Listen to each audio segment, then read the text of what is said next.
Podcast. I'm Spencer Scott Holmes. And I'm Ryan Dunnigan. And we are going with almost a different medium for the show. Actually, now that I think about it, I'm not too sure if we've ever done a novel on the podcast. You know, of course, we've done comic books. We've done scripts before. We've done other things maybe in the kind of reading medium, but probably had pictures involved or something like that. But I think this is the first time we've actually done a full-on novel in over 500 episodes on the show. I think in the early, it was like right when some books came out, like right in early episodes, right when I think Neil Young's autobiography came out, I covered the first 10 chapters of it or something, but it's mostly just Neil Young rambling here's what I think about today, and here's why I like model cars, and here's why I fucking hate the government, so but I think that this is the first time we've actually done a deep dive. We've referenced books we've read, but we've never really done you're right, we haven't really done here's a book that just came out. Yeah, well, that's the thing is, we've talked about books before, but more hey, and the how you doing kind of stuff. Hey, I was reading this Clint Eastwood book, so I remember I did that one, and yeah, there's some of those autobiographies and so on that, you find something funny in, or you mention that kind of part, but, no, going into the Once Upon a Time in Hollywood by Quentin Tarantino, the full-on noveled version of the thing, we're deep diving into this, and this is one of those ones that, I will say right off the bat, I think, one, you definitely have to be the ultimate Quentin Tarantino fan. If you dislike Quentin Tarantino's movies, the book is as hardcore Quentin as you can get. It feels like it's almost fan service for the Quentin fans. Well, it's a couple of things. It's it's the story told out of order more so than the movie. It is it's Quentin Tarantino's own film theory combined with film history. Because there'll be moments in there'll be moments in the movie where they mention something and they move on. Where if they mention that thing if that thing they mentioned in the movie happens in the book, then he goes on probably a 2-page explanation of the history of that thing.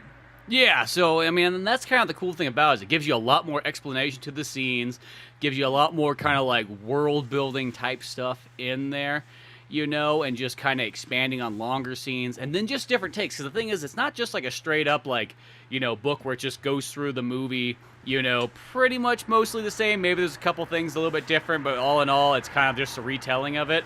And that's how those, they used to have those kind of books all the time back in the day, and I know that's what Tarantino's going for. And, we grew up in the era where that was still very common, that you had, the book that kind of recaptured the movie.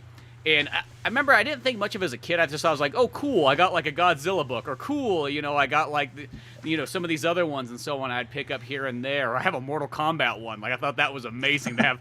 The movie novelization to Mortal Kombat. Yeah, when I found that, I was like, dude, this is amazing, and so on like that. But then it was when I got older, I kind of went, oh, I know why those really kind of came out. Because, back in the day, the movie came out in theaters, and then you pretty much had to wait, generally about a year, if not longer, for the movie to come back out on VHS, but that novelization a lot of times came out maybe around the time of the theatrical release, or even just a little bit afterwards. So that was almost a way that you could kind of have a home copy, without without having to wait for the VHS part to have it there. You could almost, if I want to see the movie again, it's not in theaters anymore, I could read the book, and have that kind of experience. Or, I know Kevin Smith even said it, on one of his shows once, that was his way to watch, in a sense, rated R movies, because he could go get the book, and his parents wouldn't think anything of it, but, you couldn't go see the movie in theaters. There's that, and the other thing is these books would come out way before the movie would. So the other concept was oh, I get to read the book and know what's going to happen before I even see the movie. If you feel like being impatient. Now this is going to sound kind of weird because I never finished it. I only got maybe 3 chapters in. But the last movie novelization I bought, and probably one of the only movie novelizations I bought, aside from some Star Wars books when I was a kid, was the Ang Lee Hulk movie novelization. That's the only one. That's the last one I bought, and I was getting so amped for the movie and got 3 chapters in, and just by the time the movie was out, it was I'm already 3 chapters in, fuck it, and just go see the movie. And what's interesting about this is it's not just a straight boring novelization. Not boring, but not a straightforward, gimmicky novelization. Because when I first heard that he wrote the book to his own movie, I was like, okay, well, it's probably just going to be... I bet he has this... Just knowing Quentin Tarantino, not that I know him personally, but you know what I mean? Mm-hmm. Knowing what he likes, I can see him liking, like, you know what? I love the movie, but the novelization is so much better. It's something so overlooked. I could just see him being kind of like... something kind of like that, and actually having his favorite movie novelizations. So I could just see it being kind of a gimmicky companion piece of that, but it's not. It actually fills in so many things. Some things happen slightly differently, not that differently, but it fills in so many missing pieces from the movie and answers so many questions. And for that alone, if you really like Once Upon a Time in Hollywood, it is definitely worth checking out. Now, we have both spectrums of it, because you got the physical copy and read it like a full-grown adult, and I, knowing how it takes me forever to finish a novel, and knowing we were on a time crunch for this, I'm like, you know what, I'm just going to get the audiobook.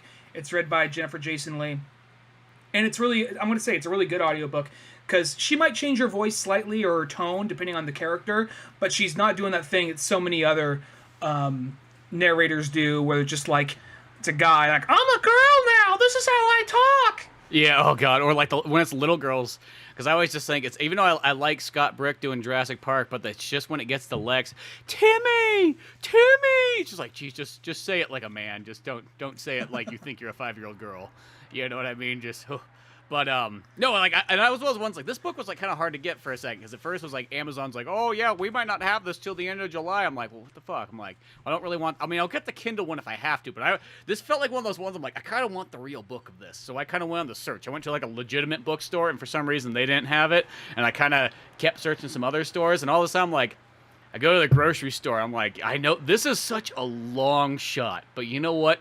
There's always that little book section in every grocery store. I'm just going to take a peek. I'm just going to find out. It was like literally right before I was going to see Black Widow premiere. I'm like, I'm going to walk down that aisle, see what's going on. And lo and behold, there was 2 copies of it sitting there. I mean, there was only probably about 30 books in total there. So that was literally like a 1 in like a million chance of finding them. I know it's brand new, so I mean, that's a higher being there, but I found it there, so it felt like it gave me even more of that experience. It gave me that feeling of like, you know, back in the day when you'd find the spinner racks of like novels in grocery stores, and they used to have that time period where there was almost an entire aisle just dedicated to reading. You know, you'd have comic books in there, you'd have magazines, you'd have, you know, regular novels and so on, picture books, you know, nonfiction, whatnot. You know, and now it's segregated to like a teeny tiny, like, you know, almost like an anime section of like the 90s at like a Blockbuster. Like, that's how small it is now. That's a good way to explain it. On top of that, I remember those aisles, like sometimes you go looking through because every so often you're like, ooh, cool, Sonic comic or whatever. Mm-hmm. But majority of the shit that would be on the spinning rack or on the shelves were usually just romance novels. Majority of the time. That still was the main thing that was there when I picked the book up. It was like a bunch of dudes with their shirt off books, and then Tarantino's one. Yeah. And then maybe like a Dean Koontz thriller or something. You know what I mean? Yeah, and for some reason Dean Koontz has his shirt off of the book cover too. I don't know what that's about, but just says "fuck Stephen King." It's tattooed across his chest. But no, yeah, getting that book, and like, you know, I know you said you wanted to speed read by doing the audiobook, dude.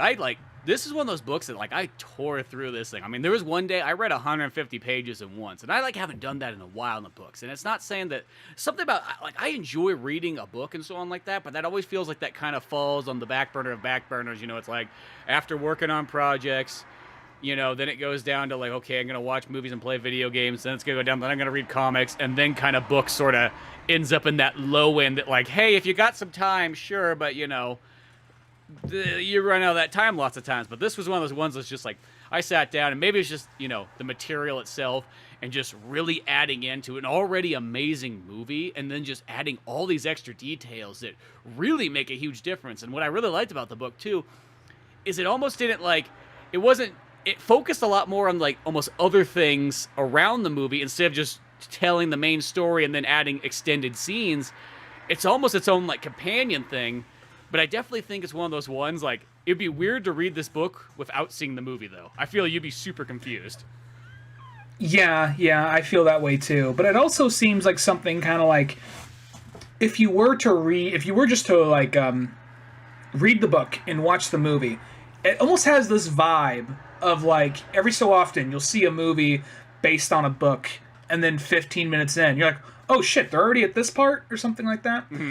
I feel like this kind of is not trying to give you that feeling, but it's kind of rearranging things in a way that would make, like, the movie rearranges things in a way that would make it flow better for a movie. For a book that just kind of meanders and just kind of hangs out, the book flows in this particular way. And I know the movie itself feels like it meanders and just hangs out, but after watching the movie not that long ago, and then getting like this audiobook just like a day or two later, I'm like, the movie might as well be just be like, just be on cocaine going as fast as it can, because there's certain things in it. Like, don't get me wrong, I like them both. I still probably prefer the movie if I was, just because, I mean, it's not as much an effort to watch, but at the same time, the pacing and the way it goes. But this book still has a lot of just interesting information left out of the movie.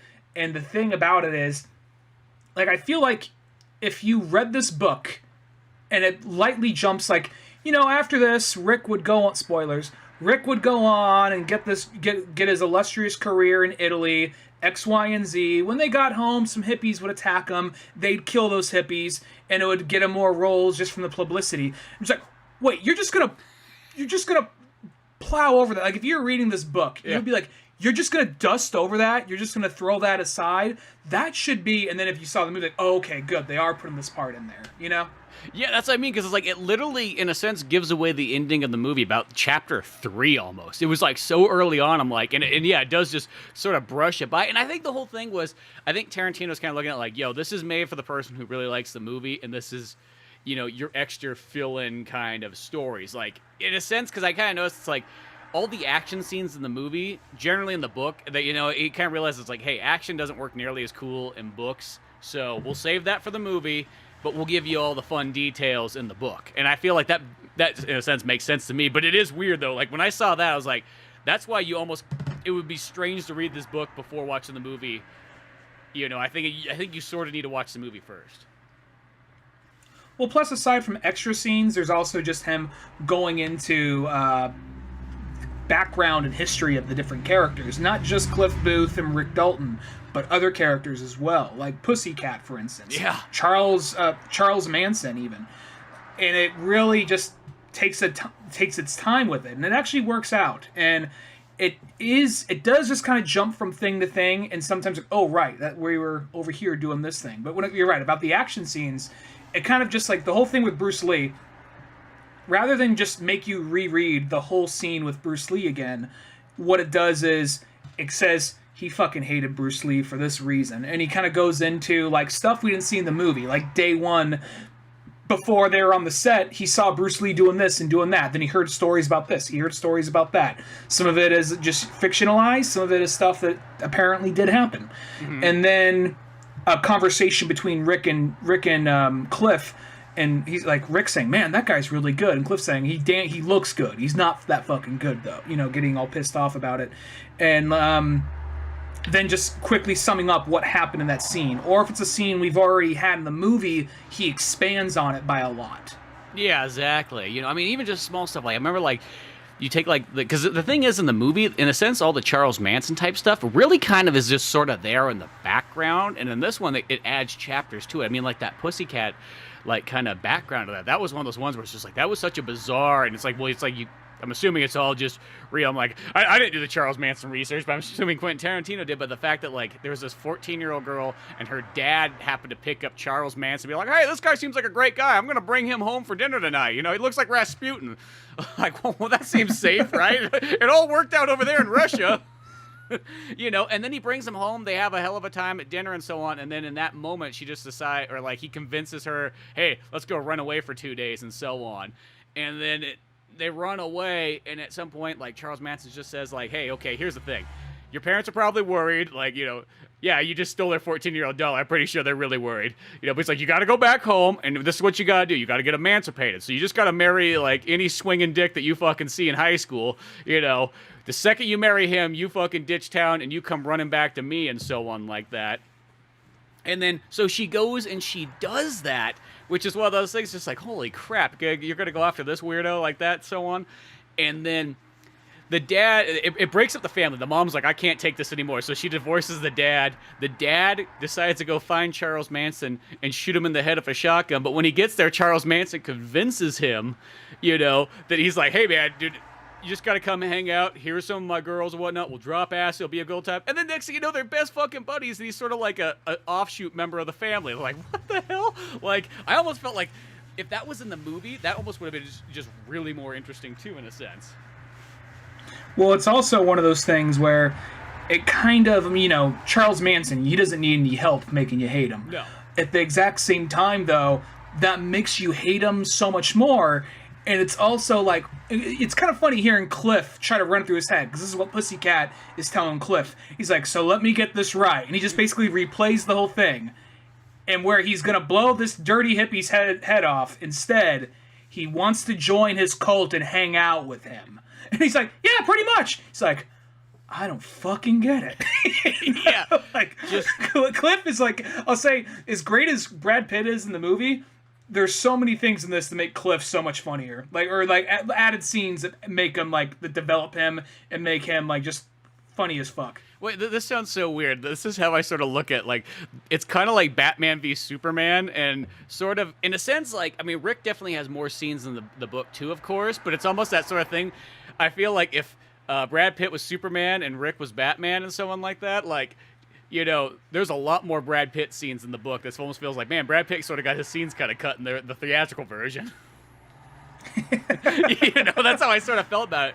But just even all that stuff, and even the other thing too is just, and maybe because it's just a book and you can kind of go in these details, but the dirtiness and the griminess and kind of the grunginess that Tarantino goes in describing all this stuff, it makes the movie actually feel much more clean and safe and almost washed over compared to how when you read about those characters in the book, and even just because Pussycat just sounds nasty as all can be in the book. It makes you almost want to hurl, why would you even pick her up kind of thing. Well, Margaret Qualley is a really pretty actress, but then they describe some of the things, some of the way she looks, this and that, and at some point, it gets even X-rated for a second. When in the movie, when they're in the car, she just drops her head in his lap and offers to suck his dick, and he's like, nah, no, Law Dog's been trying to get me forever. It's not gonna happen with you, X, Y, and Z, whatever. And then in the book, she ends up taking off her shorts. And then it describes soiled panties. It mentions it multiple times in that. Fuck. Yeah, so it's that kind of stuff, and you're just like, oh. And then just she's apparently fingering herself, looking at Rick, and he's all Cliff, and he's kind of like, that's nice, but it's not going to happen. Sorry. Yeah. Yeah, well, that's the thing, is that this one, especially the book is hardcore, it's almost if the movie was light R, and it's not light R, but it almost makes the movie feel like it's borderline R. The book is extreme R, going NC-17. That feels like you're getting that extra, the unrated cut, if it was 2000 American Pie was coming out. Well, there's also another part, I was apparently wrong, me and probably other people, but I always assumed the whole thing, did Cliff kill his wife or not? I always assumed he didn't. He just seems like he wouldn't do that. Reading this book, though, oh yeah, he would totally kill his wife, because he did kill his wife. And it goes into the details of it. And what's interesting to me is usually if you do something like that in a movie or a book or anything, I feel like the guy is just that's all he is. He's a murderer. And that's something that should be taken lightly, but the guy's just a fucking murderer. What's interesting to me is the movie treats it he murdered people, but it's not what he does all the time. He just has, he's a guy who wants to be left alone. If shit goes bad, this is what he's going to do. So it's one of those kind of things that I think is an interesting approach, rather than just being, in that day, he went crazy and just went on a killing spree. It's I can kill him, but, I'd rather not, but I can if I want to. So we'll see how that goes. Which I think is just kind of an interesting way to present him. Well, the interesting thing in this one, too, is they make Brad Pitt out Brad Pitt has killed more people than, every Clint Eastwood movie combined. He killed most Japanese soldiers in World War II or something, right? Yeah, but he was also, he's like Cotton in, King of the Hill, where, he also was fighting in, the Eastern Front and fighting the Italians and stuff, where it's just been It's like I was in, both of Japan and Germany. Yes, it was like that kind of thing where it's just like he's been like everywhere in this war. He's fighting the Philippines and so on like that. But then also there's those other kind of cool scenes. I mean, going back to I guess the one where it expands on him shooting his wife, because once again the movie that's like a 20-second scene. Maybe it's a little bit longer than that, but it's just her kind of bitching. He's kind of getting a beer, has a spear gun in his hand, and then it kind of cuts. But in this one, it explains it's like, oh yeah, she's been bitching at him for like ever since they've been married. Like she would bitch him out in front of his friends, in front of his coworkers, just random people on the street and so on like that. So like nobody seemed to like this girl and so on. And it seemed like in the incident, like even did he accidentally just bump the trigger or whatnot? It was just one of those ones. It was a hairpin trigger and so on. But it explains that it splits her in half, and then he holds her body together for 7 hours before the Coast Guard or whatever comes to come pick him up, and in that moment they have like this 7-hour like conversation where it's almost like that's probably the best conversation they've had since they first met. Yeah, that was a very interesting scene just because it goes into graphic detail, not just, oh, she got shot. I mean, I assumed it got shot. I mean, I don't really know the details of a harpoon gun, but apparently they can split you in half according to this movie, unless it's just Tarantino physics. But the thing is, when it goes into the detail and just is like, oh no, he did kill his wife intentionally. It was a spur of the moment thought, and the minute he pulled the trigger, he immediately regretted it. But he went through it. But the thing is, so that was one thing that I was just kind of like, oh, it didn't ruin the character for me, because I always assumed it was just meant to be ambiguous. Like, did he or did he not let the viewer decide? No, not the case. He totally murdered her. And he did feel bad about it, but at the same time, it made a point that like she was a really shitty, horrible person, this and that. Even though he did feel bad about killing her. Now it goes into a couple other things. The one thing about his character, like, well, I wish he didn't do that, but at the same time makes him more of a complex character, is he got Brandy through dogfighting, and through all that, like, he ended up liking Brandy. And he's like, I don't know if I can put her through that again, because I'm starting to grow attached to this dog. And the scummy ass guy who he was in cahoots with to take her to the dog rings, he was like, no, here's the thing. We know she's gonna fall apart at the next job, so that what we're gonna do is we're gonna present her like she's unbeatable, and then we're gonna bet against her. And then right there, he kills him, and like gets rid of the car. Just walks Brandy back home down the highway. So it's like one of those things like Cliff's he was already a bad motherfucker, but in this book they really get across like how much he could just take a life and feel nothing about it.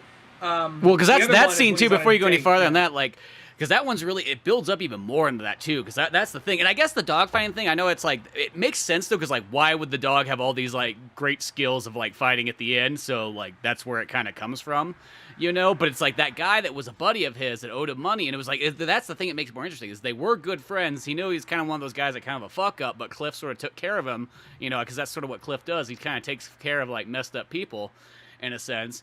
And he's like, hey man, I know I owe you $3,500. I know you're gonna want it. He's like, but here's the thing, you and I both know I can't, I won't pay you back, and that's just kind of how it is. But he's like, I got the next best thing. He's like, I got this dog Brandy, and so on, and with this dog we can make money, and so that's where it kind of goes, and they kind of build this relationship, and it's just like, Cliff kind of knew, it's like, okay, well, we'll do these dog fights just so you can kind of pay me back, and we can kind of get there, and so on like that. But once that's done, that's it. And when the one guy, says that, like, hey, I don't care about the dog anymore, let's just kind of get, $20,000 extra dollars, then he, like, they have that scuffle and snaps his neck and so on. Just that whole, like, build up in that scene, like, was very interesting. And I thought that, like, it does work kind of in there, because it's that sort of thing that Cliff's that kind of guy who he always does sort of the right thing in general, but he's stuck in a lot of like dirty and dark, places where, you might not, it might not be right what you're doing at the moment, but you're working your way back out of it. And he's the guy who's going to do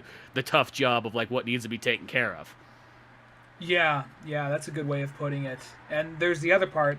Most of it's so far mostly just about Cliff, because he is like the movie. He's the best part of the book, but there's so many other things that are great about the book too. But then there's like the third time, because it makes a point like that was the first time he got away with murder. That was the second time he got away with murder. The third time he got away with murder was There's a Little Italy. he was in Little Italy, and he was on a date with a girl that he knew, and the girl was now a prostitute or an escort or something to that effect. And they were just getting some pizza in Little Italy, and he's just like, I think it's not that long after the war by this point. Yeah, and I think it's in like the early 50s or something. I think this is actually the first time he kills somebody. Yeah. Somebody outside the war, at least. So he says he's over there, he's having a conversation with the girl, and he's like, those guys over there, those are my pimps, and they're gonna like try and rough you up if you're here too long. It's like, just go to the bathroom. You don't gotta go to the fucking bathroom, you know? Mm-hmm. And then he's sitting there, and these guys are trying to be big dick swinging, trying to talk shit to Brad Pitt. He is not having it. He does not care any less. And as soon as like one of them is trying to like get a little closer, he just pulls out a gun he had on him, just shoots them both right there. That, though, it's like, once again, this has like such a great Tarantino build-up, because he looks at the guys, he goes, hey, you guys Italian and whatnot? And the guy's like, oh, we're fucking Italian. Look at us, we're fucking Italian, and so on like that. And he's like, so you guys are Italian, eh? Yeah. And he's like, I kill a lot of fucking Italians. And they kind of have a puzzled look and goes, what? And he slams down his war medals. I think that's just such a badass fucking thing. Like right there, he slams down the war medals, being like, yo, I got these in fucking Italy during World War II. I killed tons of Italians and so on. Then he slams down a .38 pistol on there, and these guys who thought they were tough shit are just like, what the fuck is going on here? And then he goes, after a couple more little bit of a conversation, proceeds to shoot both those guys in the head, then stands up and then shoots them a second time in the head to make sure, double taps them. Like, dude, that scene right there might be my favorite scene in the entire book. That was a very Tarantino. That seemed like a scene right out of Reservoir Dogs or something. Yeah, like that scene. Speaking of Reservoir Dogs, after reading this book, I feel Reservoir Dogs would actually be real. I'd love to see the novelization of Reservoir Dogs done by Tarantino, because that would be the perfect one. There's some of his movies I think that this would actually work really well for it too, but I feel Reservoir Dogs would be really cool just to see Tarantino's like, full vision of that whole story. Did you listen to the whole Joe Rogan podcast he did? Yeah, I listened to that, and I know he's talking about doing that as like a play, but I feel like the novel would be perfect for Reservoir Dogs, because he talked about some of the other ones, but... Well, it'd be interesting, because he said, not that I would want this to be his last movie. I wanted his last movie to be something new, or Kill Bill Volume 3, one of those, but he was talking about, he had the idea at some point to, like, remake Reservoir Dogs with a new cast, and the idea of, like, how do I differ from, like, the first movie I made compare to, which I kind of get that. That would be interesting, and I would see it.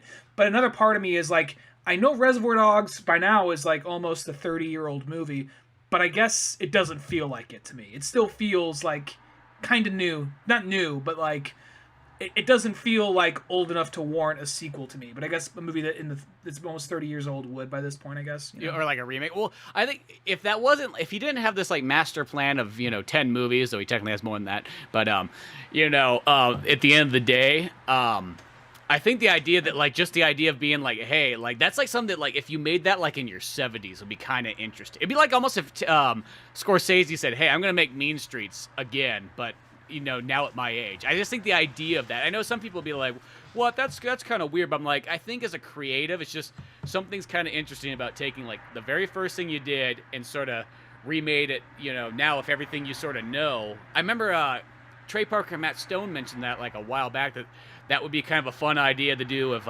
Cannibal, the musical, is just take the money they spent on it then, inflate it to today's price, and just see how well they could make it nowadays. That would be interesting. I guess I already view Reservoir Dogs like a perfect movie. Yeah, I mean, I do too. So it's one of those. I guess with only 10, if he's only going to make 10 movies and call it quits, don't do that. But if maybe he changes his mind, decides to get back into filming at some point, then yeah, go for it. That would be an interesting idea, though, just seeing who we would get to play these different characters and whatnot. Yeah. Which is probably, I'm sure you'll get a lot of like screen actors wanting to jump on to be in the play just to be directed by Tarantino. But another thing this movie does, as we said, that this book does, is it goes into, like, if they mention a movie or a particular actor, it often goes into heavy detail about, here's how this movie got made, here's how that movie changed the film industry. And they get across, like, when they first introduce Cliff Booth, they get across that he, despite being a World War II veteran who killed a lot of Japanese people, his favorite director is Akira Kurosawa, and he says like, look, and he basically says something to the effect of like, yeah, sure, American movies can be fun, but they're acting. They don't come across all that real. They act only the way that an actor acts. Where something from Italy or something from England or Japan, something that actually had the war happening there, those have a little bit more of a rougher, tougher kind of vibe to them because they're still recovering, and there's something that came out through their vision on that. Yeah, no, I like that kind of thing that, like, almost, in a sense, Rick Dalton's, he's the actor, but in a sense, his world's kind of almost closed-minded. He's just more the kind of guy who liked cowboys as a kid and then just wanted to act in westerns and almost doesn't care about anything else beyond almost like his kind of little world where... Then you got Cliff, and it's the guy who's the stunt man, but he's the guy who actually technically is into film. He's into the wide spectrum. He likes the foreign pictures. He goes to see the movies with the subtitles that Rick won't go see and so on like that. And I just thought it was funny because when it goes in that whole Yojimbo and Mifune and all that kind of stuff, I was like, shit, that was the last episode we just did. It felt like it all tied into that. I was thinking that same thing, yeah. It was like this one right there. And then the other one, too, is it talks about... And even had the whole thing with what was the other part of that? There's, he went into, like... I don't remember the name of the movie, but there is some movie, and I'm sure it's a movie Tarantino loves.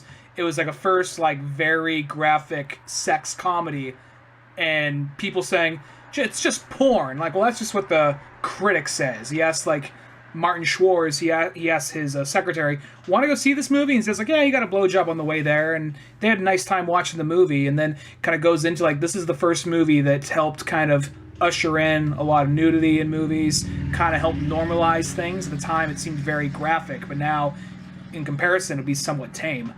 Yeah, no, just going into, like, the in a sense, the first time beyond, like, weird foreign, like, French movies and so on like that, that here's something you could actually see in the U.S. cinema and whatnot. So I think that's kind of neat. I also liked how it went into, like, Cliff's outfit that he has on the beginning of the movie, where he's got just, like, the jean jacket and the pants and everything like that, and how he got it from the Born Losers, the sequel to that, trying to total blank on. I know I got it sitting right here if I look around. The Billy Jack series, like, and it's like, oh right, Brad Pitt worked with Tom Laughlin on there, and don't you just love that? I just love that I could just turn and find that fucking movie on my shelf just to remind myself. I don't have to even look it up. But I like how he goes in that. It's like, hey, he worked on that Born Losers movie, and it's like I just watched that actually kind of recently too. So there's a lot of these things tied in there. And they were gonna say, hey, you can get $75 or you can keep that wardrobe. So he kept the wardrobe. Yeah, but that seems like a very Cliff thing to do. Yeah. Another thing they do is they expand on Martin Schwartz a little bit. Like, in comparison to the movie, to the book, I'm going to say he's in about the same equal amount and compared to the length of it and all. But this extra few scenes they give him, and the expanded scene at the beginning with Cliff, mix their names, with Rick Dalton, that whole scene at the beginning, instead of being a bar, it's in his office. And it's a very interesting scene because there are certain things they say in the movies that you realize when reading the book, oh, that's a loaded statement. Because when he said in the movie, he says, like, I was on that Bingo Rogers show with that kid, Scott Brown, and the reason why he just said that kid, Scott Brown, like, it's because he didn't like him. He didn't want to show him that much acknowledgement, and he goes into detail of why he didn't like him while working on this movie or work on this show with him. And out of that, the scene really expands, and they make Martin Schwartz to be, like, he is no nonsense, no bullshit, and you expect this guy just to be, like, an asshole. Just kind of like, he's going to be your best friend, and then just be a fucking dick to you once he got what he needed from you. But, I just thought the movie just never gave him a chance or opportunity to do that.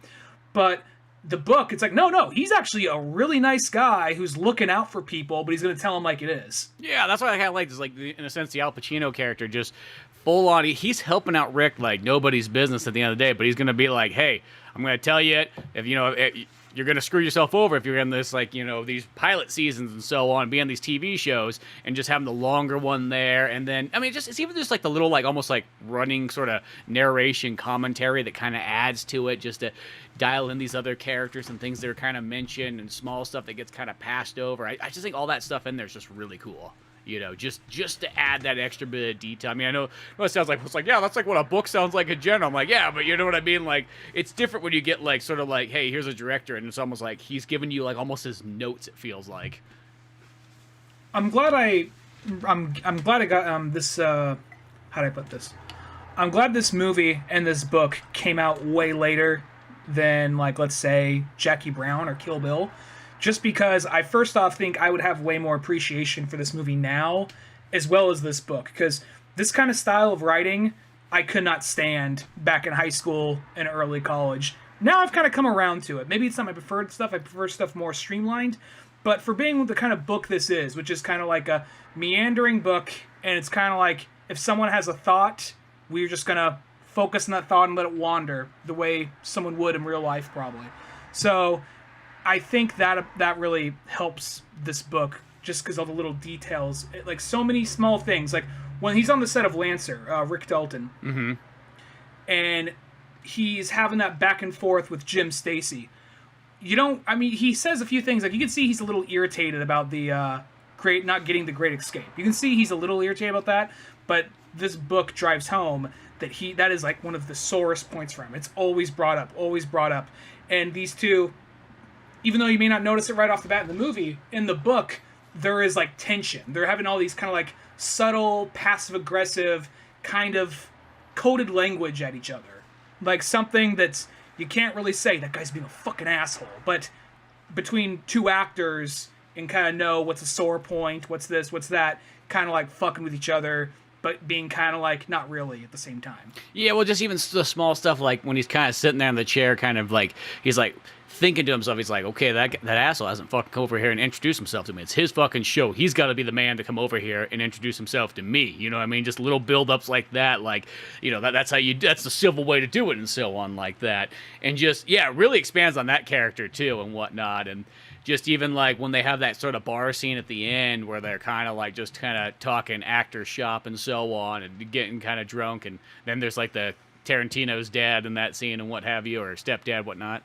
You know, and kind of building that up there, and just when he does go into that Great Escape thing, and then it's almost like Rick just lets it out. He has like almost like 3 pages of explanation to explain like why he would never get this and how he's thought about it like real hard at one point in time, and you know, this just drives him up the wall. You know, it is kind of like, oh, okay, yeah, I kind of see. It's almost like he's got that Steve McQueen like issue, you know, the same thing, which is actually kind of interesting because the book even ends with a Steve McQueen scene, and they still even have like that tension when they see each other there. Also, just the whole aspect of him being kind of like, look, I have a whole career. I was the star of Lancer. I was in the 14th Fist of McCurney or something, whatever it was. I was in all these different things. I've done all these shows, but all anyone ever wants to talk about is how I almost got the Great Escape, which I did not almost get, you know. So, and that was just kind of like they just really nailed that home, because that was just a very passing thing in the movie. I mean, you could see it bothered him, but it wasn't like it didn't hang over. It's like brought up like 3 or 4 times in the book. And going back to the whole Martin Schwartz thing, I wanted to say that opening scene while talking, and when he realizes that, you know, he's got to go to Italy to make Italian westerns, you know. He starts crying, realizing he's like, I'm sorry, I'm embarrassed. And then, like, you know, Schwartz he's like, what are you, some kind of pussy? You know, instead of being that, he's like, no, I understand, I get it. We're human. It's good if an actor can cry, because that means he's still in touch with his emotions. You got to balance that. So, and you got all these eyes on you. This job is for very sensitive people. So I understand. You okay? You know, kind of like, and then there's another scene later where it's where gloves come off with Schwartz, and he says like, look, just the spaghetti western thing, it's just not my cup of tea. He's just like, then he kind of goes on this long story about this actor who, I don't remember what actor it was, but it was an actor that did a bunch of spaghetti westerns, and he says like, Well, he didn't so do let me spaghetti. tell He you did some. German westerns in like the That's in like the right. late 40s, early 50s, and he had the same problem too. He's like, I don't want to go over and do a bunch of, with the Germans, and they're gonna have a French guy play a Native American and all this kind of stuff like that. That was where it was going, which is actually kind of interesting because now it made me kind of interested. I'm like, dude, I want to look up some of these like German westerns that were made in like the late 40s and 50s. That just sounds amazing. Yeah, I didn't even know about those. That's right. And then he says to him, I'm going to ask you what I asked him. What the fuck do you got to do that's so important? It was something to that effect. Like, he was done being nice. He's been nice this whole time. He says, you don't realize the opportunity I'm giving you here, all right? I'm trying to help you. Get out of your own way. Well, it's even like the build up too when he's talking about the guy. He's like, hey, the guy went over there. He had the same issues and so on. He went to work for 6 weeks. He did the German Western and whatnot like that. He's like, next thing you know, he's got 5 other German Westerns that he does with that same character and so on. That thing becomes such a big hit in Europe that once he's done with the movies and they hire other people, they actually have to change the name of the character because they can only associate that character with that actor and so on like that. It was a big deal and so on. Like, just a long kind of like, dude, I know it's like, Rick, you don't think it's a great thing, but let me tell you, you were missing out on a giant opportunity there. And he goes into the point of, like, he explains, like, I heard Quentin Tarantino say this about Rick Dalton in interviews when the movie was coming out, as well as Leo DiCaprio say the same thing. But he says things that basically, like, look, you just want to be a TV cowboy. TV cowboy is a passing fad, all right?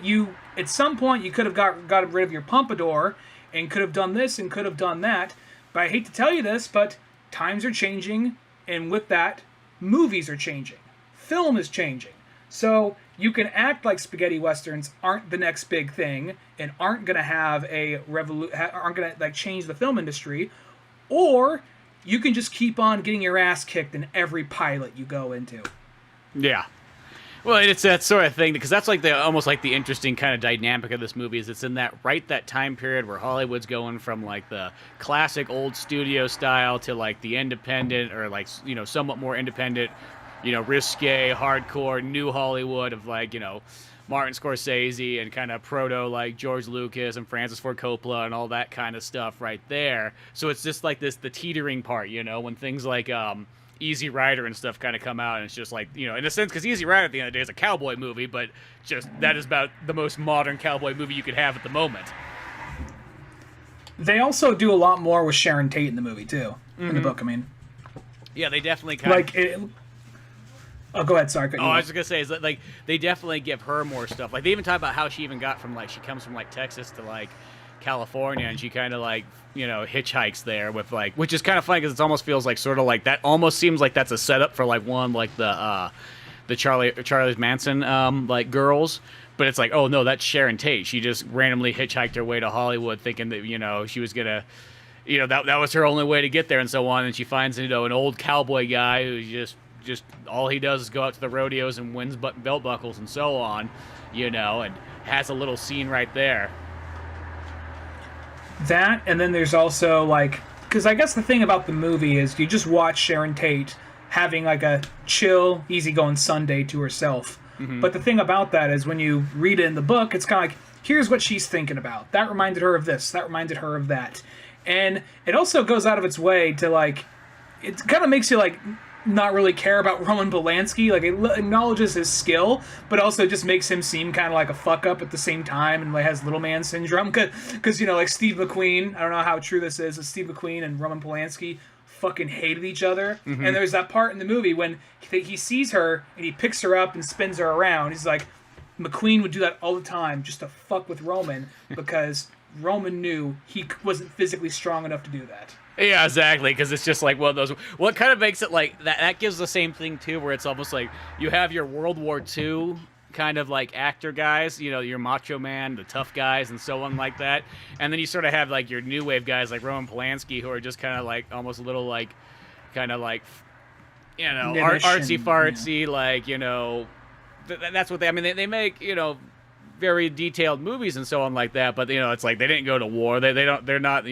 suited for like a hardcore lifestyle. They need almost like that different take. And I think just that together is almost that kind of thing. Like, how are you going to compete with a guy who like served in World War II in a sense? You know what I mean? Exactly. It's kind of the same thing that as like is Cliff even too. I'm surprised that there's actually no Steve McQueen and Cliff ones, but maybe it's just those characters would almost feel too similar maybe once they're next to each other. Yeah, I could see that.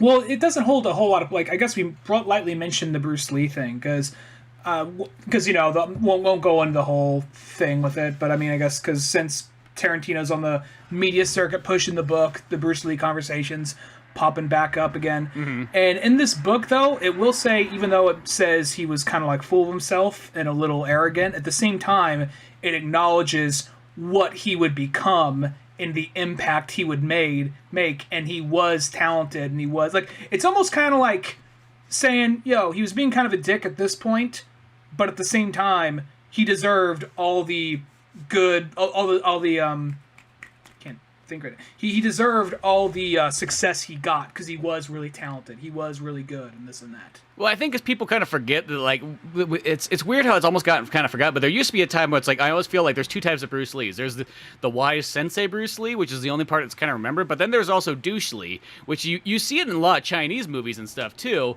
where it's just like, when I think you're just the young buck guy, who's the new hot thing, no matter what, you're going to have an attitude. I mean, like, any kid who's like, let's be honest, it's a kid. He's like 22, 23, 24 years old. You're going to have the attitude. I mean, that's where you get that kind of stuff, like why there's characters like Jan Lee and like Dead or Alive and things like that, too, is like, I always feel like that's kind of douchely, where it's just like, he's got the attitude, he's got the big sunglasses, he's, showing off his stuff. Because I remember, like, when he would go kind of back to, I say this like I was there. Like, I remember, but like, you see it in Chinese movies where he goes back to China and everybody kind of looks at him like, dude, why don't you just be more humble? Like, what are you showing off for? And so on like that. I think it's like, there's a scene like in I think it's in, I want to say it's Ip Man, but it might be the second Ip Man or something like that, where like he shows up, he's got all these fancy things, he's got a car and everything like that, and he's like, come on, man, like, you just go like, I'll drive you to wherever you need to go. He's like, no, I prefer walking. Kung Fu is a much more simple thing to me, and I think it's like Bruce Lee, as time went on, kind of became the wise sensei master, and this is 69, so it's definitely early days Bruce Lee. Yeah, and I get that. At the same time, just going off of what I think Shannon Lee is his daughter.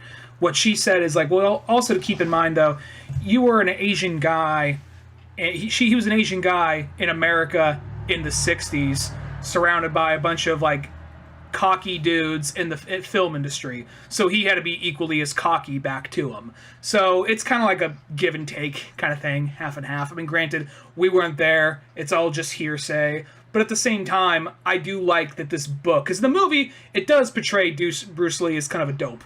But the book does have this thing like, yeah, he was being an asshole that day, but he did go on to do this, and he was naturally gifted, and he does deserve that. And I honestly think I'm not trying to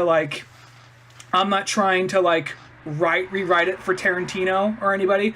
By my own headcanon, if Cliff Booth, it also going into all his it goes into his World War II exploits and other people he killed. You kind of see after reading this how he could be Bruce Lee, because we like to think Bruce Lee is the guy who couldn't be taken down, but at the same time, he was a human.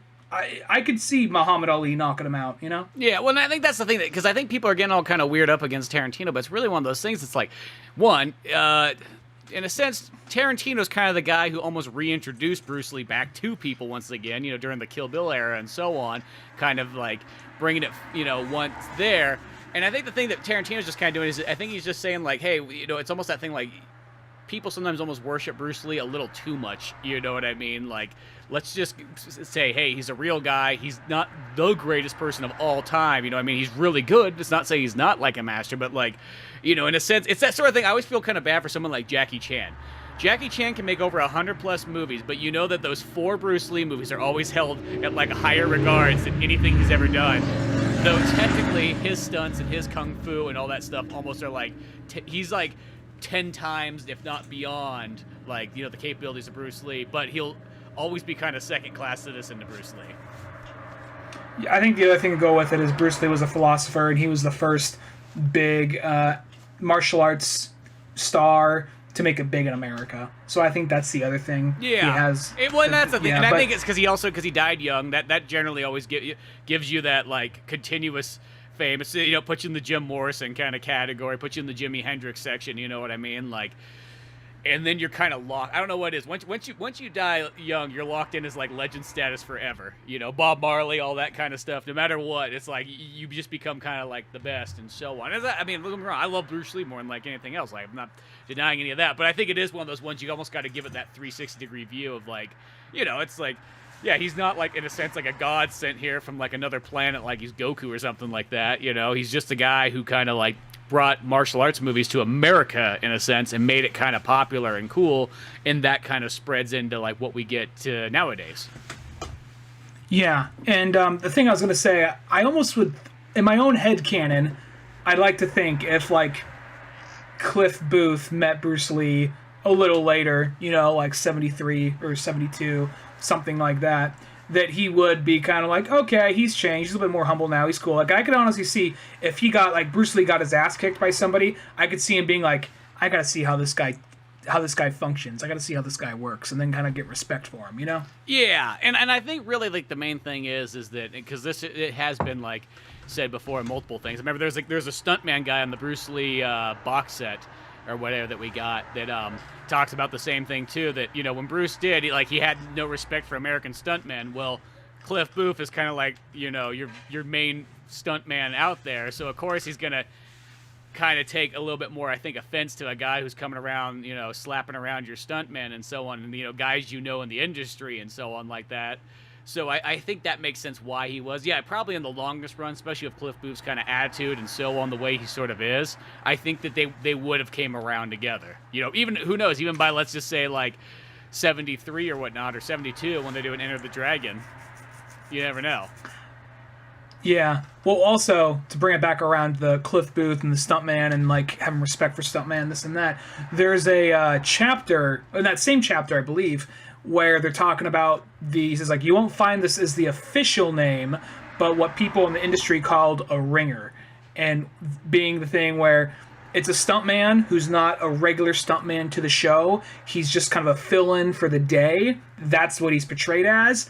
But a bunch of other stuntmen brought him there and pulled together to get him there to knock out the star or the actor who's being an asshole and just making life difficult for them. It's like, okay, let's just, we got a spare stuntman today, so let him just come in and do this scene. And that's where he actually knocks out the guy, and like, yeah, he may have got fired for the day, but all the stuntman like buy him drinks that night. Yeah, and like, that's how he just makes some extra cash in his pocket and so on. He's almost like, the best way to describe it, he's like the goon in like a hockey game. Like, he's sent in there just literally to fight someone, knock him out, and then that's all he has to do. And it's kind of a thing where it's basically this thing like, oh no, we brought this guy in to help us with the shoot. Sorry he did that. We didn't know it was going to happen, So that way they don't get in trouble for having like the star of the show getting knocked the fuck out. They're saying the guy from Wild Wild West did that. He named off a couple other people too.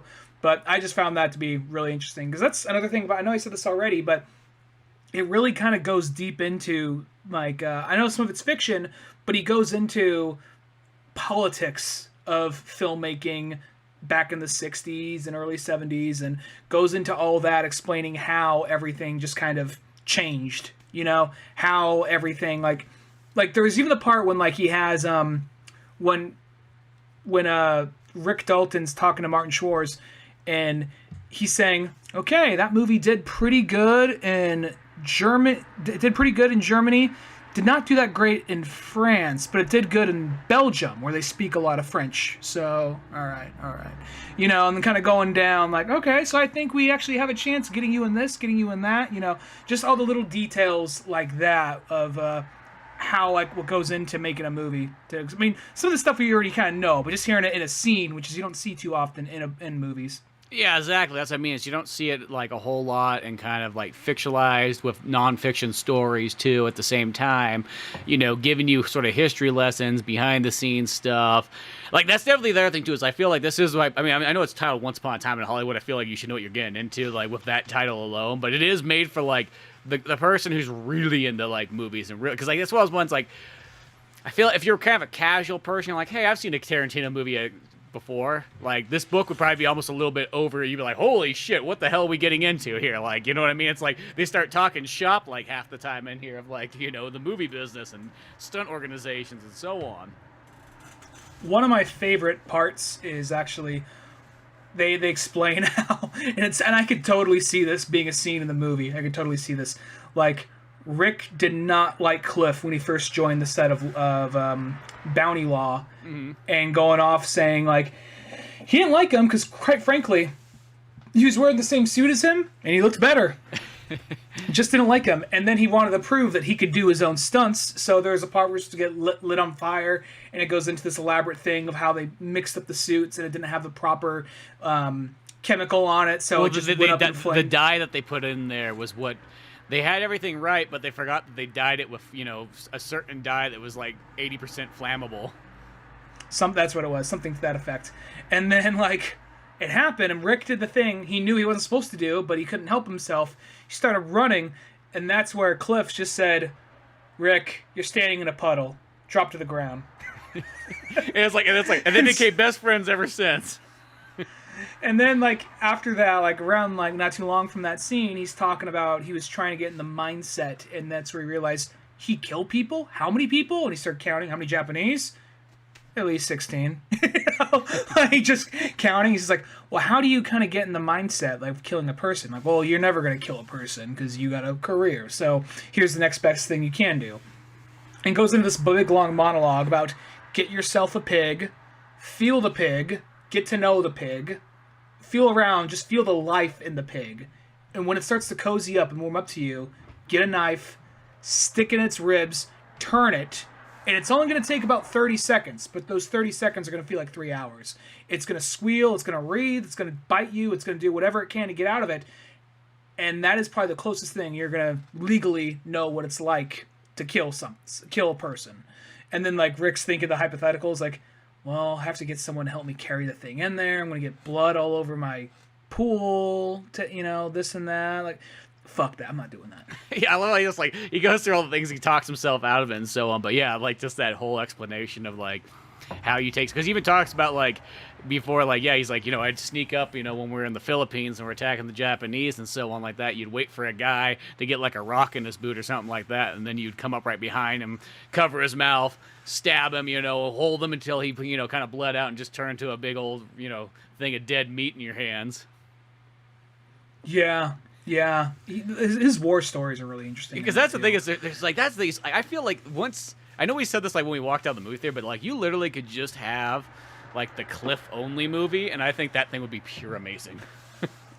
Oh, it would be. It would be. You know, like, but I think Tarantino... Oh, go ahead. Sorry. Oh, I was just going to say that this is just that character alone is just one of the coolest, you know, cinema characters, you know, I've seen, like, probably in almost anything. Well, just the idea of a stuntman who goes on adventures. Just something about that's just really entertaining, you know? Yeah, well... Just some guy... Well, it's funny because I think about it, because like that bitter old fuck character I have is actually technically like an old. He's just like the old version in a sense, but even though I technically made that before, even once upon a time in Hollywood, but it's like he literally is an old stuntman Vietnam vet. You know, he was originally a Korean vet, but then once it was like 10 years later, I'm like, I guess he's Vietnam now. Let's be honest. But it's just like there's something just cool about that stuntman kind of like, you know, going out there with all his skills and so on like that.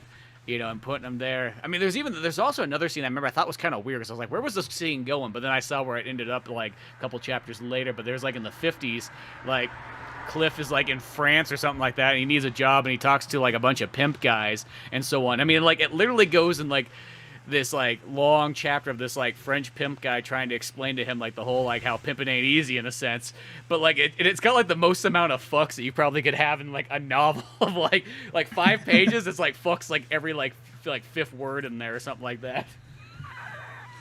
Yeah, that's right. I forgot about that part. Because at first I'm like, where is this going? Like, what does this have to do? And like, what it turned out to be is that after he kind of goes through the whole pimping thing and he explains how it kind of goes and so on like that. And I just love how the end of Cliff's like, man, that's a lot of work. I mean, like, not only do I got to take care of these women, got to have them go out, got to con them into doing this, then I got to fuck them myself, and I got to fuck them a lot because apparently that's how you keep them in line. And so like this, like he's like, that's like way too much fucking work.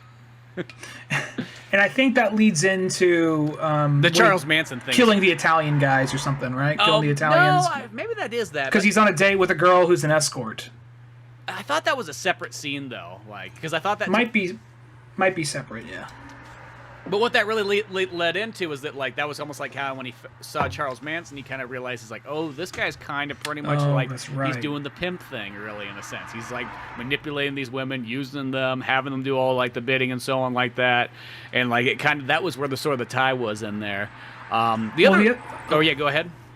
Well, the other thing with Charles Manson, it kind of goes more into, because the movie, he's just in one scene and he's mentioned a few times. Yeah. The movie, the book goes into like a bit more of like, he is just a total like fuck up, you know, and you realize that he was speaking I'm sure there's documentaries saying this, and I think I remember hearing this before, but then having this book, I can see this part being true. I don't know for a fact, but I can definitely see this being true, where he basically burned all his bridges with I don't remember which member of the Beach Boys, because he's just like, well, they kept on having parties over there, they'd help themselves out, they had a bunch of dirty hippies just like trashing the place, taking advantage of the place. They just eventually, the day he was going to ask Charles Manson about this song, about letting him helping him produce this record, that's where he wasn't there anymore. And Sharon Tate and Polanski lived in the house by then, by the time I went to go ask him. And the whole thing about how he was just like, everybody, all the stupid fucking hippies thought something to the effect of like, it's no big deal, man. It's okay. I mean, if you did get the gig, it'll be cool, but you don't, it's okay, man. And Manson was like, fuck! Well, it's just that thing that, like, I love the fact that it's like he has, like, in a sense, his family, but it's like the second that if, like, literally if Mick Jagger gave him a call and said, hey, I need an opening act, he would have just been like, I'm out here, guys! Figure it out! Fuck you! Like, that's all I wanted! Yeah. I just kind of fell into the cult thing. Like, I just really want to be Bob Dylan. That's all I wanted to be was Bob Dylan in life. And they say that, like, one of the, I think 2020, like, the song on 2020 was actually a Charles Manson song that he took credit for, and I guess that's up in the air if he really did write it, but like you know what? This guy fucking mooched off us for like a couple months, trashed our fucking place, strained all our friendship. Fuck him. He's not getting the credit for that song. Yeah, we're gonna rework that song because that was about the one thing good he played, and yeah, we're making money off of it. Like, felt like that was the way to get it back and so on like that.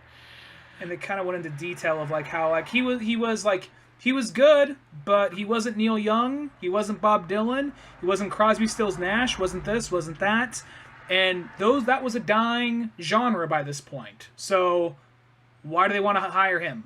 Yeah, it's funny they say it's like the dying genre, and then Jim Croce comes out and continues the folk, and John Denver and all that stuff. I felt like maybe if he would have waited just a little bit longer and just didn't get all caught up in that family's business, you know, there would have been a second coming for him. It only didn't kill like 4 or 5 people, yeah.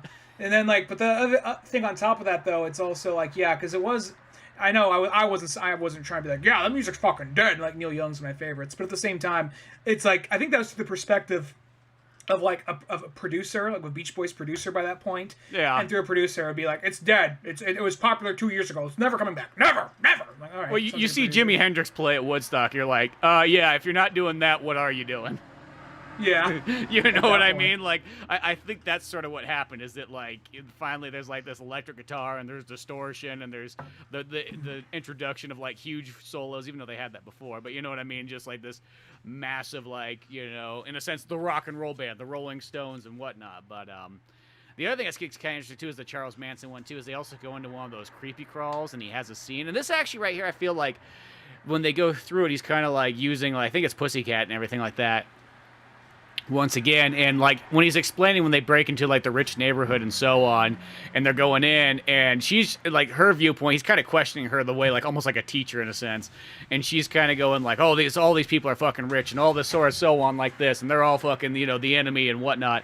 And then Charles Manson's like, well, here's the thing, you know what, you know, I know we're in a nice neighborhood, but maybe a bunch of blue collar people pooled together their money and they're splitting the house of 4 people. you know what? We can't go in there and fuck those people up, you know, and the working class citizens, you know, and then he has like all these like explanations and kind of like, oh, okay. I see what he's getting at right there, you know what I mean? Like, he's like, no, we got to find some dirty fucking rich person, you know, and how we can tell is if you feel the pool. Feel the pool. Is it warm? Yeah, the pool's fucking warm. Yeah, that means it's a dirty fucking rich person. So go in there and, you go in there and you take those soiled panties off and you scare living daylights out of some old senior citizens.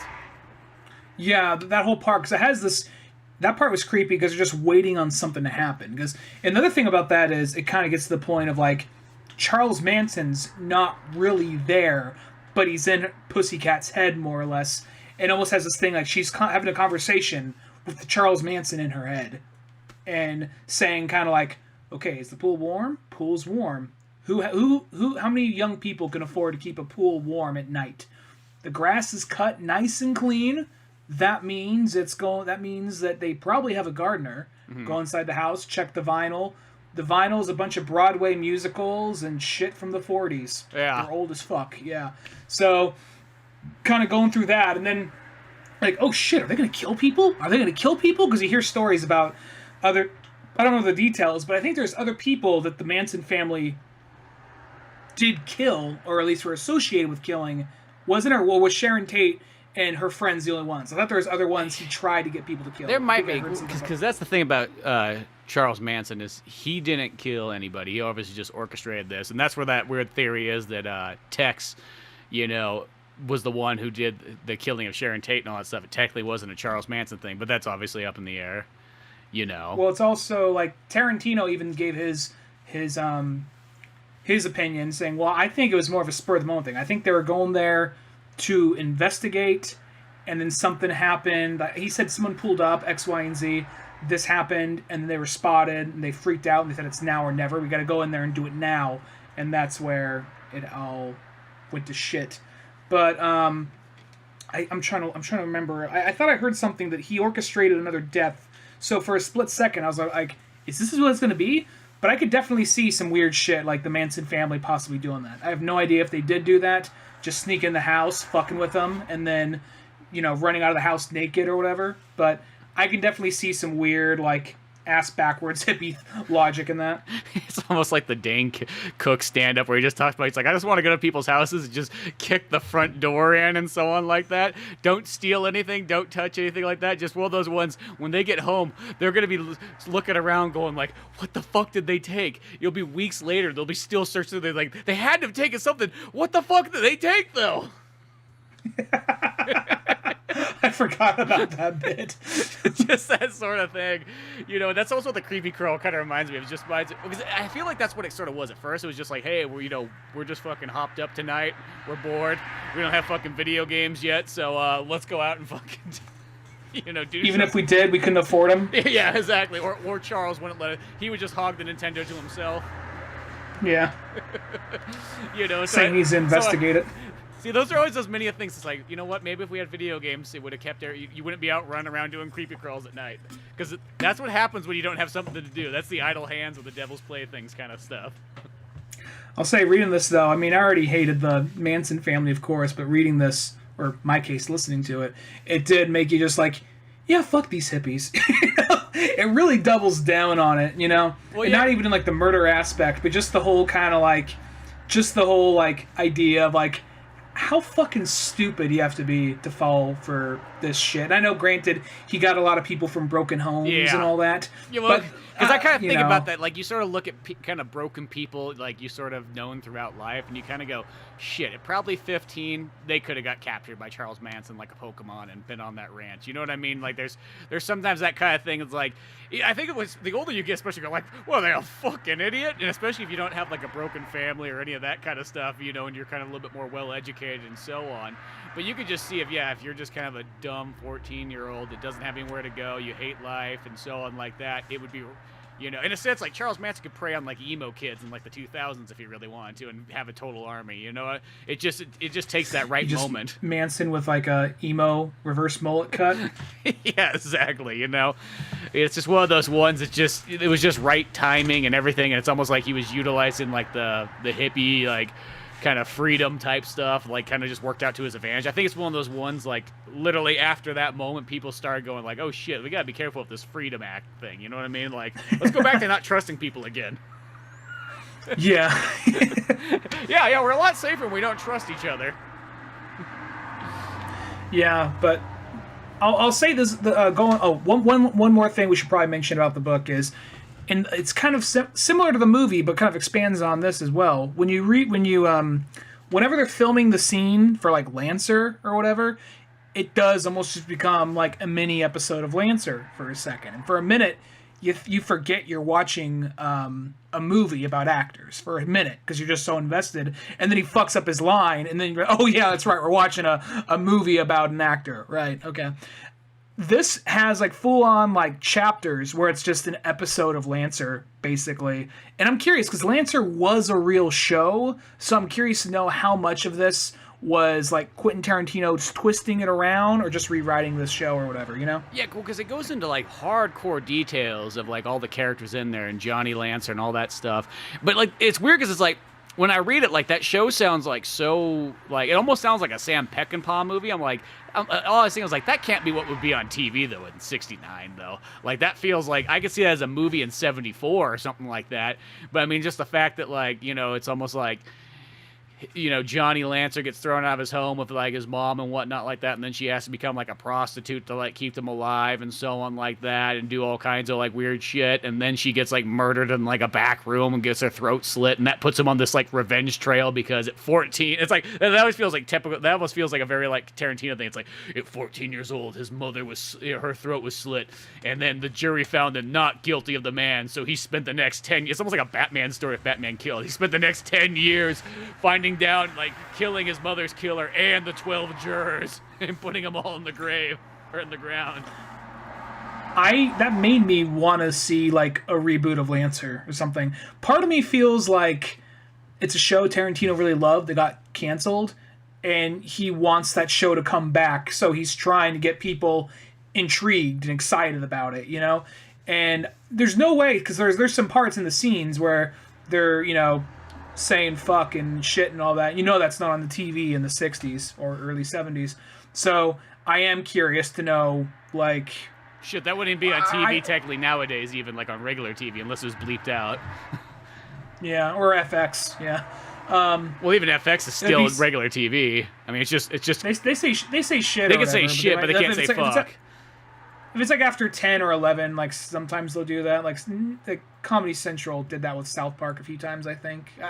Special, like this is a special uncensored version or whatever. Well, yeah, but that only happened like happens. 10 years ago, like, or maybe a little bit more than that. So it's like, yeah, that's like no need to split hairs on that part. I'm just saying, like, it's one of those things I'm curious to know, like, where this thing could go. You know what I mean? Like, it says like this sounds like a good show, but I know it doesn't have this much graphic detail in the actual show. You know what I mean? Yeah, that's what I mean. It felt like it was a hardcore movie. Like I could see it as a 70s movie. I just had a hard time believing that was a 69 TV show with that. But then again, sometimes I think some things have that kind of premise, but when it shows on screen, it's going to be a lot of cutaway and, kind of implied type stuff.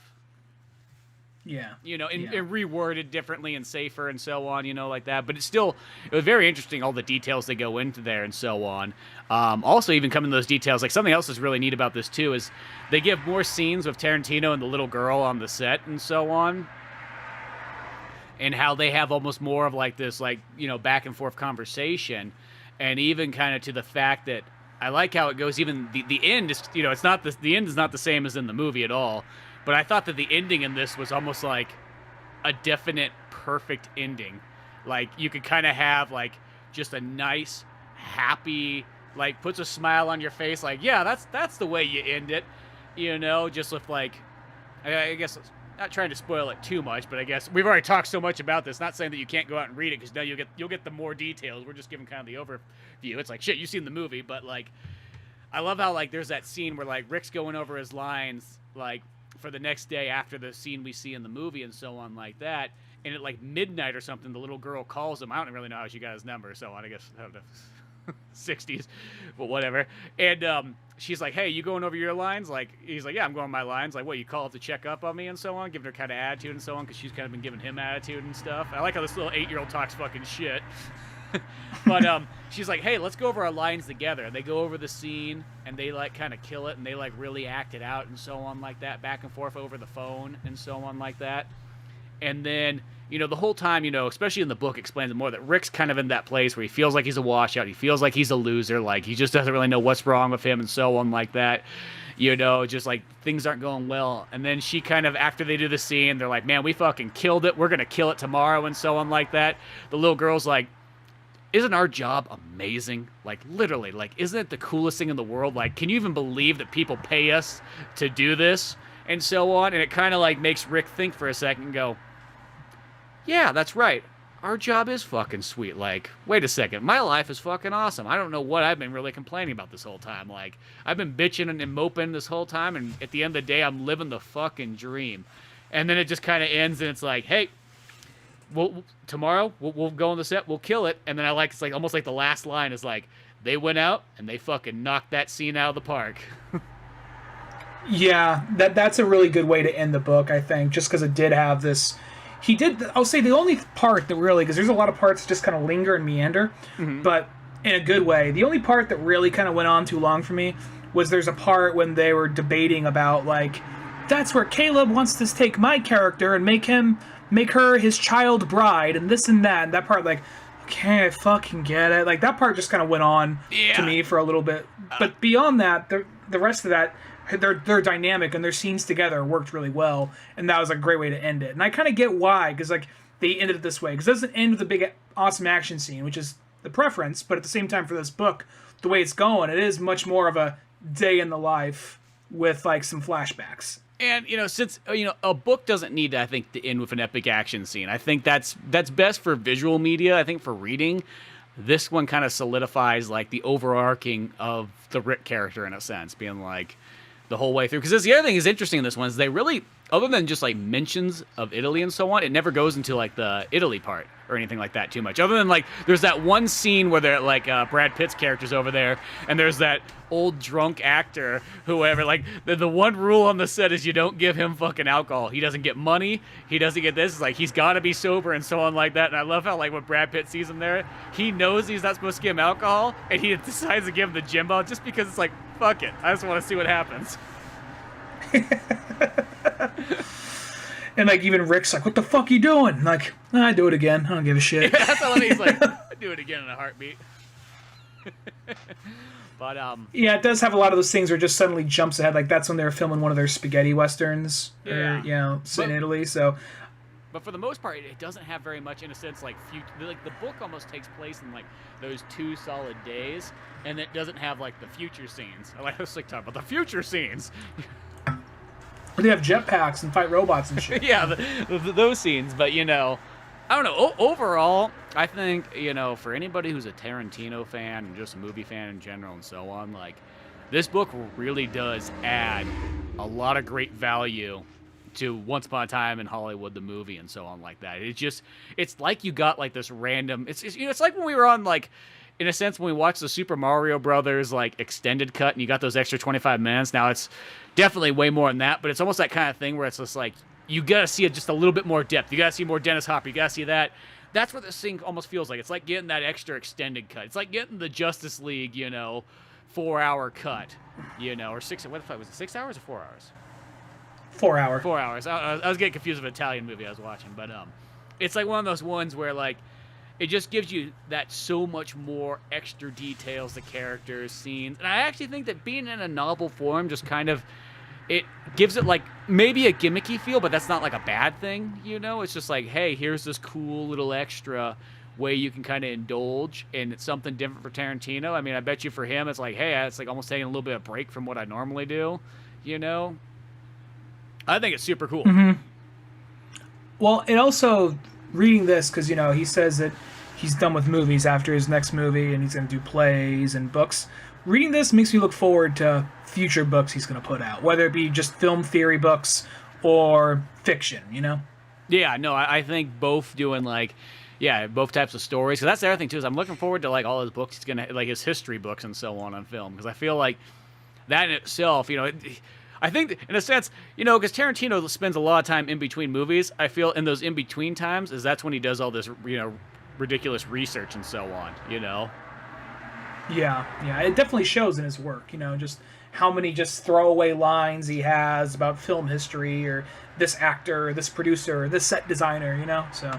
Yeah, so I just feel it's just all that like hanging out, reading, researching, all that good stuff. But yeah, definitely one of these ones totally worth checking out.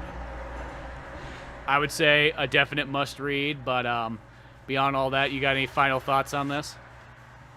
Definite must read if you're a big Tarantino fan. So, and yeah, I really dug this book. I'm glad I got I like to buy the physical one just to have it on my shelf. Yeah, well, they talk about in the back of the book, it does mention something of like there's supposed to be a deluxe hardcover edition coming out. Oh, okay. Maybe I'll wait on that. So I kind of like the idea of just it being looking like a little paperback you'd get off like a rotating rack, but a deluxe hardcover edition, maybe. We'll see what happens. Yeah, well, I feel like this is a book I would totally rebuy it again too, like and have both versions. Like, I was just super sold the whole way. As I said before earlier in the show, it's like it would be kind of cool for some of his other movies if he, not all of them I think need it, but like some of them, like I even feel like Inglourious Bastards would actually be kind of cool to have even a novelization and add just more character backstory to that too. He has a tendency to, and I don't want to hold us up too much longer, but he has this tendency to leave people wanting more, because sometimes you hear about some of the concepts he came up with. You hear like Kill Bill Volume 3 has been on hold for a long time. The opportunity to make Pulp Fiction 2, or a movie about Vince Vega and... The Vega brothers. The Vega brothers. Like, I forget Mr. Blonde's real name. Vic Vega, I think. Yeah. The opportunity to make the movie about them has passed. There's been a couple of times where he's talked about making sequels and prequels and whatever, but it never really came up. Maybe Kill Bill 3. He's saying, because recently, he likes Uma Thurman's daughter. He's like, might be a fun movie to make like Uma Thurman and her daughter on the run, this and that. Like, because he even already worked with her. She was the one that drove away. And the movie, when the Manson family goes in to try to kill Rick Dalton and Cliff Booth. Yeah, but she's the runaway one. Yeah. Yeah, so it would be so he has a tendency because like he had a idea for Inglourious Bastards where it's a bunch of like the Inglourious Bastards and a bunch of black dudes go on a murder spree in the South on the KKK. Mm-hmm. It's like, why has that movie not been made? But at the same time, I feel like he just kind of likes to tease people, make them want more, and just so he doesn't have to disappoint. You know what I mean? Yeah, and I think that's it. And I also think too, he's one of those ones like all of us. We get a big idea and so on like that, and you don't always act on everything you say, even though you have tons of great ideas. Yeah, so I don't know. He just speaks his mind in the moment, kind of thing. Yeah, so I mean, like I will say, if Kill Bill 3 was like the final one he went with, I think that would still be kind of still a pretty solid way to kind of end it. I know even on that podcast he was talking about sort of an epilogue film, which makes me wonder if he would have something that was kind of like almost like low key, sort of almost like a Reservoir Dogs. It doesn't have to be necessarily Reservoir Dogs, but I mean like something where it was just like almost kind of a simple movie where it didn't have a whole lot of locations and was almost more talking than anything else. And I could see sort of that by that standard. But if you wanted to go off a bang, I feel like you'd use the Kill Bill 3. Yeah, well, I could also see what was the example I was going to make? What was it? Kill Bill, Go with a Bang, this and that. Oh, yeah.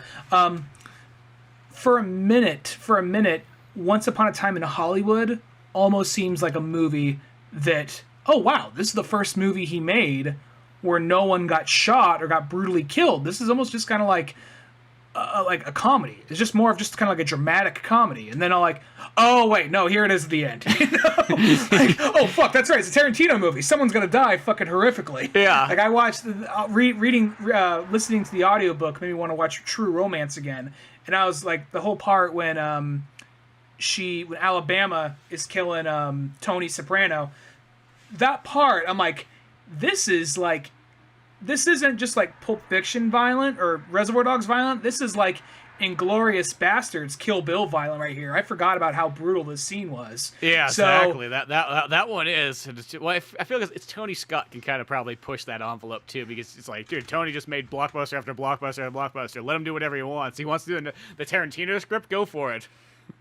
And then the whole like three-way shootout at the end in the hotel room, it's not just like, oh, blood packets. It's like whole things of like Nesquik strawberry syrup just shooting out. Like, shit, I didn't know the body had that much blood. So it's almost kind of like, before he even did Kill Bill, he was already kind of laying the foreground for that insane level of violence. Because even then, even though Reservoir Dogs and Pulp Fiction were still violent, still deserve their R rating, they seem somewhat tame compared to things he's made later, at least violence-wise. But I'm sorry, I'm getting off another topic there.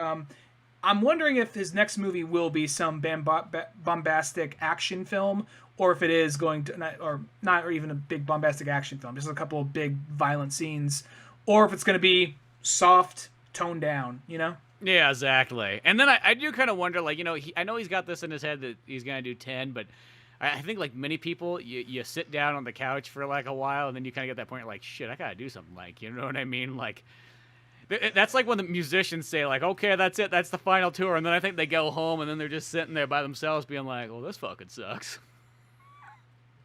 It was great for like 2 months, and then all of a sudden I was like, oh, you know, and I get where he's going, because the way he described it is he wanted to make sure that, like, well, he made out that, like, old filmmakers don't make good movies. I'm like, Wolf of fucking Wall Street is almost like Martin Scorsese's best movie he ever made, like, and he made that, like, in his 70s. I don't know what you're talking about. I really, he's one of my favorite directors, or Tarantino very well might be my favorite director. That being said, he says a lot of, like, he has, like, a little bit of a snobby, not snobby, but he has a weird taste a lot of times. It is a little like, bit snobby, I will say. It's a little yeah. Well, it's, like, weird, because, like, I remember one year he was putting out his list of, like, his favorite movies. And there's some movies he's very dismissive. I know it's, like, very different genres, very different time. He called Enter the Dragon a piece of shit. Yeah. Yet, the year Lone Ranger came out, that was one of his favorite movies that year. And it's like, I know you like Westerns, but really, Lone Ranger? I mean, I love Westerns too, and I was looking forward to that movie. But really, Lone Ranger, you're going to say Lone Ranger was a pretty good movie. Enter the Dragon's a piece of shit. Enter the Dragon's not as good as Fist of Fury or Way of the Dragon, but piece of shit, really?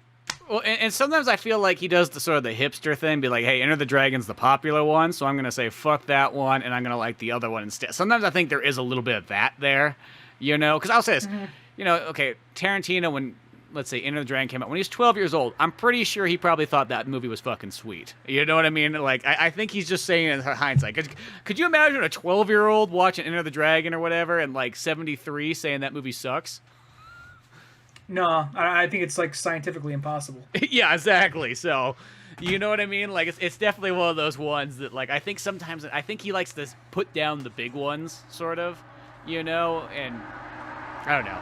He also said that he also said, like, Matrix 2 and 3 at one point in time was one of his favorite movies of all time, but he disliked 2 and 3 so much it couldn't be one of his favorite movies anymore. He says, like, I like it still, it had an impact, but it's not as high on my list because 2 and 3 almost ruined it for me. I'm like, okay. Well, it's like, you know, and he still makes fantastic movies. I'll still be there for his movies, but he still does have a little bit of kind of like the, really did? Okay, whatever. You know, and then plus that statement of, like, past a certain point, directors aren't as good. I'm like, I mean, say what you will about some Martin Scorsese movies, but Wolf of Wall Street, like you said, is one of his best fucking movies. Yeah, like it's fucking hilarious. You know, Departed, I love fucking Departed. Yeah, the Departed, that's another one too. He's made in like the 60s, you know what I mean?